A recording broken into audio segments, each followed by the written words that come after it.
सत्संगत जी, प्यार से कहना धन्यकार जी। महाराष्ट्र समागम जो पिछले 58 इयर्स का और अब अगले की भी अनाउंसमेंट सभी ने सुनी। ये तीसरा दिन जहाँ पिछले 2 दिनों में वो रूप चाहे एक संदेश के बदलते रहे कि ये एक स्पीच है, कविता है, गीत हैं, अभंग हैं या कोई और माध्यम, और वो किसके द्वारा हो रहा है। वो शरीर तो एक बच्चे का भी हो सकता है, बुजुर्ग का भी, नौजवान का भी। तो संदेश तो इस इंसान को ही दिया है और वही संदेश है जो युगों युगों से, ये कोई भी धर्म ग्रंथ खोल के देखें, किसी भी संत का जीवन देखें, तो जो संदेश है कोई नया संदेश तो नहीं, बस मानव को मानवता की राह पे रहने का संदेश। मानव को इस जीवन में रहते रहते हर पल का एक पूरा फायदा हो, एक सदुपयोग हो, ये मानवीय गुणों से जीवन भरा रहे। यही संदेश संत हर एक तक पहुंचाते हैं कि हमने जीते जी अपना जीवन तो सफल किया, इस परमात्मा से जुड़ गए, इस निराकार को जान लिया, चाहे नाम वो विट्ठल हो, पांडुरंग हो, एक कोई भी आस्था अनुसार अपना एक जो भी नाम से संबोधित करें, तो भाव वही कि यही एक सच्चाई है जो हमेशा से थी है और रहेगी, और यही अपना रूप नहीं बदलती, ये स्थिर है, ये समय के साथ चेंज नहीं होगी, ये मौसम के साथ चेंज नहीं होगी, ये एक अपना फॉर्म नहीं बदलती, ये फॉर्मलेस, ये हर जगह रहने वाली सच्चाई। तो बात यही कि अब इस परमात्मा ने जी जहाँ ना जाने कितनी धरतियाँ बनाई, ना जाने कितने एक प्लैनेट्स बनाए, ना जाने कुछ ऐसी चीज़ें बनाई जिसका अभी तक हमको पता तक नहीं है। और ऐसे में अगर हम देखें कि हमारे को भी ये जीवन मिला इस धरती पे, तो वो एक वरदान रूप जो जीवन है उसको वाकई ही हम एक पूर्णता से, एक सफलता से जी रहे हैं, या ये जीवन के पलों को बस खराब ही कर रहे हैं। ये जीवन तो इस तरह कहा गया है कि मनुष्य जीवन एक सबसे उत्तम श्रेणी का जीवन, कि एक पेड़ पहाड़, एक इंसान अगर है तो वो जानवरों की तुलना में भी एक हर एक से प्रकृति से ऊंचा। और ये एक ऊंचा क्यों, बाकी भी योनियों में देखें तो भूख लगती है तो खाना खाते हैं, पशु पक्षी भी एक सोते भी हैं, एक परिवार का पालन पोषण भी करते हैं। कुछ स्पीशीज़ को देखा जाए तो कैसे वो भी बहुत कम्युनिटी बेस्ड होती हैं कि अपनी वो एक झुंड में ही ट्रैवल करते हैं। और वहीं अगर हम देखें कि बाकी हमारा ये जो अक्सर कहा गया है निद्रा भोजन भोग भय, तो ये तो हर एक में कॉमन कांस्टेंट फैक्टर है ही। तो क्या है जो मनुष्य योनि को इतना श्रेष्ठ बनाता है, वो क्या है जो हम अलग कर रहे हैं। हम अभी भी तो एक अपना घर बनाते हैं, पूरे दिन की एक्टिविटी करते हैं, वो सब करते हैं जो कोई जानवर भी करता होगा। तो ये एक जो स्पिरिचुअल इंक्लिनेशन की बात है, ये जो ब्रह्म ज्ञान की बात है, ये सच्चाई को जानना, इस परमात्मा को जानने की बात, ये ही है जो मनुष्य योनि को श्रेष्ठ बनाता है। और इंसान इसमें भी अपनी कीमत पहचानता नहीं है। ये इतना अनमोल जीवन मिला, इसको भी गवा देता है कि कैसे एक कहा भी गया है, मन तू ज्योत स्वरूप है, अपना मूल पहचान, कि जहाँ इतनी डिवाइन ये परमात्मा और इसी डिविनिटी की उपज से हम भी, और कैसा ये पोटेंशियल हमारा भी पूरे इस डिवाइन को प्राप्त करा जा सकता है, ये स्वयं इसी का अंश है, तो ये पूरे तरह से ब्रह्म भी बना जाता है। और फिर भी ये इंसान क्या चुनाव कर रहा है। ये इंसान अपने जीवन में एक अपना कीमत खुद ही पूरी तरह से नहीं लगा पा रहा, कि जैसे एक अक्सर सबसे कॉमन एग्जाम्पल जो दिया जाता है वो चाहे एक बीज का ही देते हैं कि उस बीज में पूरे का पूरा वृक्ष बनने की कैपेसिटी है, और वो वृक्ष के इतने अपने अलग अलग एस्पेक्ट्स होते हैं कि वो पत्ते भी हैं, वो ब्रांचेस भी हैं, वो रूट्स भी है, वो फ्रूट भी है। वो इतना कुछ होने के बावजूद ये उपज ये चाहे सिर्फ यही कि उस बीज को उस मिट्टी में पूरी तरह से समर्पित होना है, और एक बार ये हो गया तो फिर उसके तरीके कितने भिन्न भिन्न भी हों, फायदे कितने भी हों, एक वो रूप इतना वो फुल पोटेंशियल को रीच कर लेता है। तो ऐसे ही इंसान भी एक खुद ही इस भ्रम समान है, तो भी ऐसा क्यों बन गया कि किसी को तो देख के हम बोलते हैं ये इंसान तो इतना प्यारा है, बिल्कुल फरिश्ते की तरह है, एक अच्छाई है, एक चेहरे पे नूर टपकता है, एक आते हैं हमारे से बात करते हैं तो पूरा दिन हम ही इतने खुश रहते हैं, एक बहुत ही ठंडक सी प्राप्त होती है। और वहीं हम किसी के लिए ऐसे विचार भी रख लेते हैं कि ये इंसान का तो अभी आना दूर की बात, अभी पता ही लगे कि अगले कुछ चंद दिनों में ये इंसान से मुलाकात होगी तो एक अलग तरीके की एंग्जाइटी स्ट्रेस सा फील होने लगता है कि ये किसी तरह अवॉइड हो जाए इंसान। तो बात वही कि इंसान तो सभी हैं, तो फिर इतना ये फ़र्क क्यों कि ये एक तो फरिश्ता और एक दानव वाला रूप इंसान का, जहाँ किसी को उठाना तो दूर की बात, किसी उठे को भी गिरा रहे हैं, हक दबोच रहे हैं, आंसू देने का काम कर रहे हैं, एक अपनी जो पोटेंशियल थी उससे कितना नीचे गिरा घिनौना काम भी कर रहे हैं। और क्या एक संसार में करना था क्या कर रहे हैं। ये धरती को जहाँ एक अपनी प्रेजेंस से हमने स्पिरिचुअली भी और सोशली भी एक संवारने के लिए कुदरत को क्या करना था, और हम हर तरीके से नष्ट करते जा रहे हैं, चाहे वो मन की पोल्यूशन हो या बाहर का प्रदूषण हो। तो ये प्रदूषण किसी भी तरह की है वो हानि का ही कारण बनता है। तो कैसे ये प्रदूषण को दूर किया जाए, ये दिलों से दिलों को दूर करना, इस परमात्मा से जुड़ के इससे प्यार करके हर एक से करना है, और वहाँ ही एक अपने जीवन की भी वैल्यू खुद समझना कि कोई भी पल एक वेस्ट ना हो, कोई भी पल को हम गवा ना दें। एक रूप अगर एक कहानी में भी ये समझें कि एक भिखारी जो हर समय पूरा जीवन भीख ही मांगता गया, और अब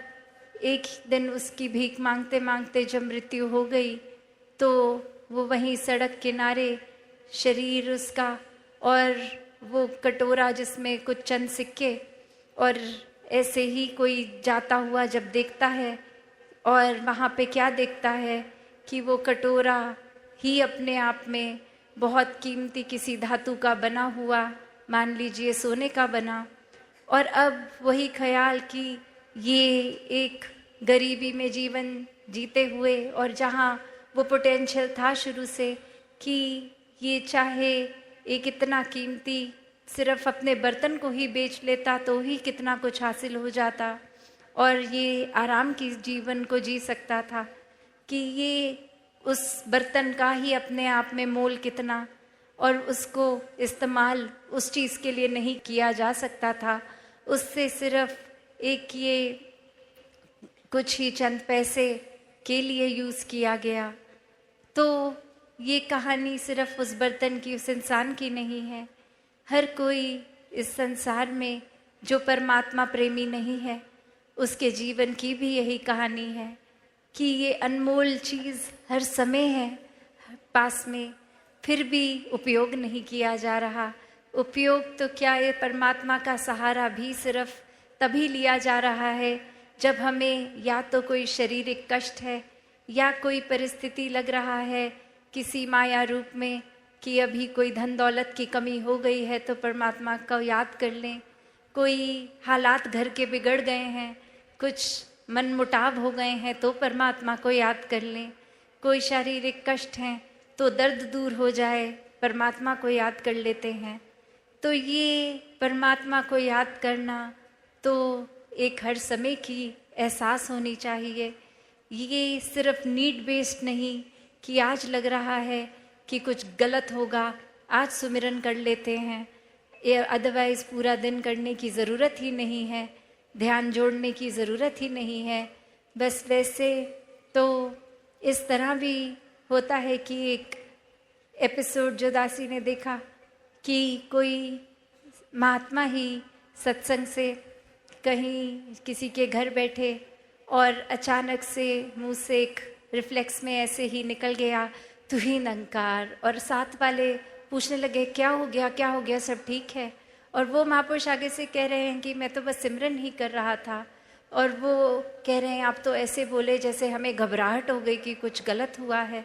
तो कैसे अक्सर हम ये सुमिरन को भी उसी तरह यूज़ कर लेते हैं कि अचानक से देख ली कोई दुर्घटना और वहाँ पे ही ये निकला कि एक ये चीज़ इस तरह से दृश्य देख लिया, कुछ सुन लिया, तो ये एक अल्फाज की तरह ही कि अगर कुछ कहना ही है तो चलो ये सिमरन की पहली लाइन बोल देते हैं। तो मन के भाव, ये जुड़ाव हर समय का जहाँ हो, एक ये परिस्थिति अनुसार नहीं, तो वैसा ही मन भक्तों का होता है, वैसी ही एक पूरी निष्ठा विश्वास भक्त रखते हैं। वो मोहताज नहीं होते कि आज एक जीवन कंफर्टेबल है तो क्या ही परमात्मा को याद करना, पर अगर कुछ लगेगा कि जीवन अब थोड़ा सा एक कठिन हो रहा है तब जीवन में परमात्मा को शामिल कर लेंगे। तो भक्ति तो कभी भी कन्वीनियंस से नहीं होती। अगर ऐसा हम कर रहे हैं तो खुद ही अपने अंदर सोच लें कि क्या एक वाकई ही वो भक्ति है, एक प्योरेस्ट फॉर्म है हमारे आत्मा और परमात्मा का जो एक होता है, या फिर उसी को हमने कोई गेम बना ली है, कोई छल कपट है, कोई एक चतुराई, एक चालाकी रूप बना दिया है। एक खुद को कन्विंस कर रहे हैं कि चलो अगर दिन में हम वैसे बहुत नाइव हैं, हम या तो कुछ एक चतुर चालाकियाँ से अपना बिजनेस इत्यादि लोगों को मैनेज कर रहे हैं, तो परमात्मा को भी ऐसा ही कर लेंगे, एक कुछ 2-4 अच्छे काम कर लेंगे और फिर ये परमात्मा का नाम भी ले लेंगे। हमें भी सेटिस्फैक्शन हो जाएगी कि चलो ये नाम ले लिया। और ये बुरे कामों पे एक, जैसे हम अक्सर किसी दिन बहुत ज़्यादा मीठा या कुछ ऐसा खा लेते हैं तो उस दिन होता है कि चलो आज गर्म पानी पी के सो जाएंगे, कुछ मोटापा घट जाएगा। तो ऐसे ही लगता है कि चलो इतना कुछ आज के दिन में गलत कर लिया है, तो फिर एक वो परमात्मा का नाम लेने से ही कुछ तो हमने अच्छी चीज़ कर ली, probably good deed of the day समझ के ही परमात्मा का नाम ले लें, तो वो भी फिर नाम ही लेने तक सीमित रह जाता है। वो भाव तो एक बने ही नहीं। वो तो एक जैसे फायर फाइटर होते हैं कि आग लग गई तो आग बुझाने का काम है, वैसे ही पता है कि कुछ गलत कर दिया है, अब एक कुछ अच्छा कर लेते हैं, नाम ही ले लेते हैं। और ये सुनने वाले को क्या पता कि वाकई ही मैं प्रभु प्रेमी हूँ भी, या फिर सिर्फ एक कोई और वजह से अपने वेस्टेड इंटरेस्ट किसी लालच से एक नाम ले रहा हूँ। वो मेरी भी सेटिस्फैक्शन हो गई और देखने वालों को भी लगा कि ये इंसान बहुत अच्छा है, प्रभु प्रेमी है। तो कैसे अपने जीवन में ये परमात्मा को हमने अगर पूरी तरह से नहीं समझा, ये निराकार अपने आप में ये एंटिटी जो एक इतनी पावन हर जगह कायम दायम रहने वाली, इससे अगर जुड़ भी गए तो भी एक अपने मन को हम करप्ट करने के साधन ढूंढ लेते हैं, चाहे वो छोटी छोटी चीज़ों पे अभिमान कर लेना, या फिर वो कोई अपनी बोली भाषा में भी वो दिखना कि कुछ खुद ही कारण बना के सोच लिया कि मेरे तो कपड़े इतने और मेरे आसपास वालों से मेरा ड्रेसिंग सेंस बेटर है, या फिर एक मैं खाना बहुत ही अच्छा खाती भी हूँ, परोसती भी हूँ, या कोई भी एक छोटे से छोटे रूप में भी ये अहंकार आ जाता है। कोई बहुत बड़ी रावण वाली हालत नहीं कि कोई इतना कुछ हासिल है, इतनी धन दौलत है तो वो अभिमानी नहीं। वो तो एक निर्धन जो के पास बिल्कुल भी धन ना हो, अभिमान तो वहाँ भी जाग जा सकता है। कोई राजा मात्र धन दौलत नहीं होनी चाहिए, सिर्फ अभिमान का क्राइटेरिया वो नहीं है। तो कैसे एक अपने जीवन में हर एक ने जहाँ इस परमात्मा से जुड़ना है तो वो पूरे करेक्ट रीज़न से जुड़े, एक दिल के अंदर ये प्यार का एक प्रेमा भक्ति को ही सिर्फ अपना कर, और वो भी कोई अजम्पशन बेस्ड नहीं कि परमात्मा कहीं है तो परमात्मा से प्यार करना है। वो हर समय साथ देखकर, सामने देखकर परमात्मा, अंग संग हर पल में परमात्मा के एहसास में रहकर परमात्मा से प्यार करना, इस ब्रह्म ज्ञान द्वारा ये परमात्मा को देखकर ही इससे प्यार करके हर पल जीवन को जीना। और ऐसे ही जो अपने जीवन को संवार लेते हैं वो अपने पल पल में फिर चाहे वो कुछ भी करते हैं वो अपने आप में शिक्षा ही होती है। वो खुद भी इस ब्रह्मांड के कण कण से शिक्षा लेते हैं और उनके जीवन ना जाने और कितने जीवन और कितने इंसानों के लिए प्रेरणादायक हो जाते हैं। कोई भी एक संत और भक्त इसलिए भक्ति नहीं करता कि हमारी भक्ति की वजह से हम पॉपुलर हो जाएं, एक प्रसिद्ध हो जाएं, कोई हमारा नाम ऐसे अच्छे से ले। नहीं, भक्तों को तो सिर्फ दुनियावी रूप किसी चीज़ का एक मतलब ही नहीं है। वो चाहे महलों में भी रहते हों या झोपड़ी में भी रहते हों, एक प्रायोरिटी, एक हर समय एक जिसको प्राथमिकता दी वो परमात्मा को ही दी, हर परिस्थिति में दी। एक कुछ भी मन में ऐसा नहीं आया कि गलत है या फिर परमात्मा कुछ गलत कर रहा है। जिनको पूरा विश्वास होता है उनको ये भी पता होता है कि इस निराकार ने तो कुछ कभी गलत करना ही नहीं है। ये हमारा ही नज़रिया है जो गलत और सही की अपनी डेफिनेशंस अपनी कन्वीनियंस से बना लेता है। तो कैसे इस जीवन में जहाँ एक अपने आप का मूल डालने की बात है कि ये भक्तों की एक अवस्था, वो मोल एक किसी धन दौलत से तोली नहीं जा सकती। एक और कहानी जहाँ एक इंसान जाता है और देखता है कि किसी संत के पास कुछ चुनिंदा ही, कुछ गिनती के ही शिष्य बैठे हैं और वो आगे से कहता है कि आप मेरे घर आइए, मैं आपको एक उस तरह से महंगे महंगे चीज़ों को, धन दौलतों को आपके आगे उपस्थित कर दूंगा, और ये सब अगर मिला के भी उतनी धनराशि नहीं दे सकते। तो वो गुरु आगे से कहते हैं कि जो मुझे ये दे सकते हैं आपकी वो काबिलियत नहीं है देने की। और फिर यहाँ और अभिमान आता है कि शायद इन गुरु को पता नहीं कि मेरे क्या काबिलियत है, मेरे तो इतने कारोबार, इतना विस्तार है कारोबार का, मेरी तो फाइनेंशियल कैपेसिटी ही कुछ अलग सी है देने की। और फिर वो और अपनी बात को स्ट्रॉन्ग रखते हुए समझाते हैं कि आप घर तो आइए, मैं आपको इतना धन दौलत दूंगा जो आपके सारे शिष्य मिलके भी 3-4 सालों में नहीं दे सकते। और आगे से गुरु कहते हैं मैं आपके घर तो आ जाऊंगा, पर आप मेरी बात नहीं समझ रहे, आप वो दे ही नहीं सकते जो मेरे शिष्य मुझे दे सकते हैं। और फिर ऐसे ही होता है, घर जाकर भी वो भेंट रूप स्वीकार नहीं होती। और अब वो इंसान पूछता है कि क्यों, ऐसा क्या है। और वो एक यही बात समझाते हैं कि ये तो भक्ति है, ये प्यार है, ये विश्वास है, ये श्रद्धा है, ये एक हम्बल होके एक पावन एक रूप है। ये अहंकार रूप या किसी धन दौलत की तुलना तो इससे हो ही नहीं सकती। आपकी वो क्षमता ही नहीं है देने की जो ये प्यारे संत दे देते हैं। तो ऐसे ही भाव कि इस भक्ति में कोई धन दौलत का रूप, चाहे वो एक आर्थिक अवस्था बहुत स्ट्रांग हो, तो भी मन इस परमात्मा से जुड़ सकता है। और अगर उतनी लग्जरियस लाइफ नहीं है, एक छोटा सा ही घर है, तो भी भक्ति उतनी ही स्ट्रांग हो सकती है। तो अक्सर इंसान वो पैरामीटर्स अपने बना लेता है कि ये चीज़ अचीव हो जाएगी तो भक्ति करेंगे, वो चीज़ हो भी जाती है अचीव तो एक नया टारगेट सेट हो जाता है। तो ऐसे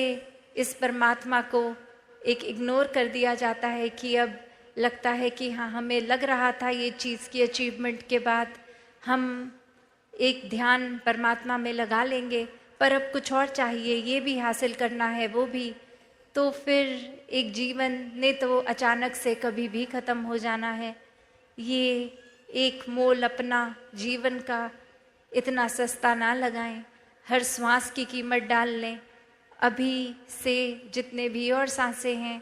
इस परमात्मा के प्यार में लगें, और ये करते करते फिर ये भी रियलाइज़ होता है कि ये भक्ति में हम अंदर से ही इतने स्थिर हो गए हैं, इतने काम हो गए हैं कि कुछ भी फिर ये तंग दिल्ली वाला रूप, एक ये छोटी एक नज़रिए से फिर हम लिमिटेड नहीं हैं, इस निराकार से जुड़ गए। तो आज भी जो बार बार सुन रहे थे बीइंग बाउंडलेस, ये विस्तार असीम की ओर, ये परमात्मा असीम है, और हम अपना दिल, नज़रिया, सब कुछ, ये ब्रॉड माइंडेडनेस, एक अपने दिल को भी विशाल करते जाएंगे। तो ये विशाल परमात्मा से जो जुड़ गया वो खुद ही असीम हो गया। इस शरीर की तो एक है रुकावट, एक कन्फाइंड एक बॉडी है तो है वो, पर एक आत्मा इस परमात्मा का अंश, और वहीं वो बात कि ये डिवाइन है आत्मा, इसको पूरी तरह से अपने पोटेंशियल इस ब्रह्म की तरह भी एक जीवन में जी सकते हैं। और वहीं हम जीवन को कितना तंग कर रहे हैं, खुद को ही तंग कर रहे हैं, अपनी ही कुछ विचारधारणाएं बना ली जिसमें खुद ही फंस गए हैं। एक खुद ही अपनी जो भी हासिल किया है जीवन में, जो कोई उपलब्धियां हैं, डिग्रीज़ हैं, एक काम में कोई कला है, कोई हॉबी है, उसको इतना सब कुछ ही मान लेते हैं। घर बार परिवार कुछ भी हो, वो रूप तो माया का ही है, आज है कल नहीं होगा। कोई एक अगर हम उदाहरण भी देखते हैं,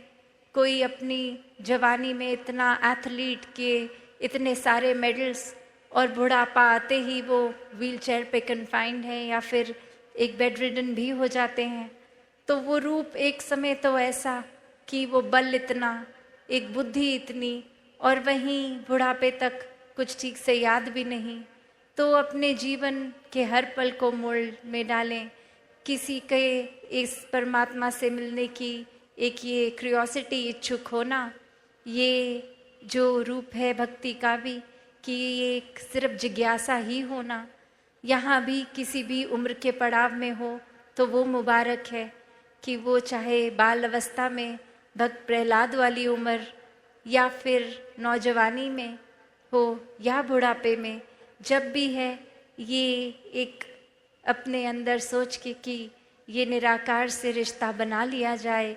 और परमात्मा को पहचान के देख के अंग संग हर समय इसी में रहा जाए। फिर फर्क नहीं पड़ता कि पूरे बहुत सारे साल हैं जीवन के और बचे हुए, या बहुत चंद ही लम्हे हैं। ये ब्रह्म ज्ञान द्वारा अपने जीवन को हर कोई संवार सकता है। तो जहाँ पिछले 3 दिनों में संतों ने इतने अच्छे वचन बोले, इतने प्रेरणादायक ये सिखलाइयाँ, और अनेकों रूपों में ये चाहे ग्राउंड की सेवाएं सारे संत कितने टाइम से, महीनों से कर रहे हैं, और कितनी ऐसी भी सेवाएं जिसको निभाते हुए ये समागम वेन्यू तक भी पहुँचे नहीं, या फिर इच्छा होते हुए भी कि अटेंड करना है, इस शहर तक भी नहीं आ पाए। तो ये भाव हर एक के फिर भी एक परवान है। एक भक्ति में ये सेवा भी एक फिजिकली ही सिर्फ नहीं आके करने वाली, मन से सेवा भी सेवा ही है। तो दातार हर एक पे कृपा करे कि इसी तरह अपने मन को सेवा सुमिरन सत्संग में लगाएं। इस निराकार को हमेशा प्रायोरिटी बनाते हुए फिर जो भी दिन भर के कामकाज हैं उनको भी पूर्णता से निभाएं, अपनी मेहनत से, एक पूरी लगन से। एक उसमें भी फिर भक्त तो हमेशा एक जो भी काम करते हैं उसको पूरी तरह से करते हैं, चाहे सामाजिक कार्य है या पर्सनल लाइफ का या फिर कोई इंटरपर्सनल रिलेशनशिप्स हैं, हर एक में पूरा देते हैं, अपना 100% देते हैं। पर साथ ही अपनी स्पिरिचुअलिटी को भी पूरी तरह हर समय एक सबसे ज़्यादा ध्यान उसी में लगा के रखते हैं। तो ऐसा जीवन हर कोई जी सकता है। ये जीवन को वाकई ही जो इतना अनमोल जीवन है, इसको एक इस तरह से भी जी लेते हैं जैसे भक्त पूरे एक एक पल को जीते हैं, एक पूरी अपनी 100% देके। और वहीं हमारा अगर थोड़ा सा भी डिरेल हो जाते हैं तो ये जीवन व्यर्थ ही हो जाता है। तो हर पल इस निराकार, इस परमात्मा से जुड़ के रहेंगे तो ये फ़ायदा एक सिर्फ वो नहीं कि कुछ उपलब्धियां मिलेंगी, वो तो परमात्मा के ऊपर है, क्या दे रहा है वो भी बेस्ट है, नहीं दे रहा तो भी बेस्ट है। एक सिर्फ अपनी आध्यात्मिक ही ग्रोथ के लिए एक प्यार ही सिर्फ बनाकर बेस भक्ति करें। सत संगत जी, धन्यवाद जी।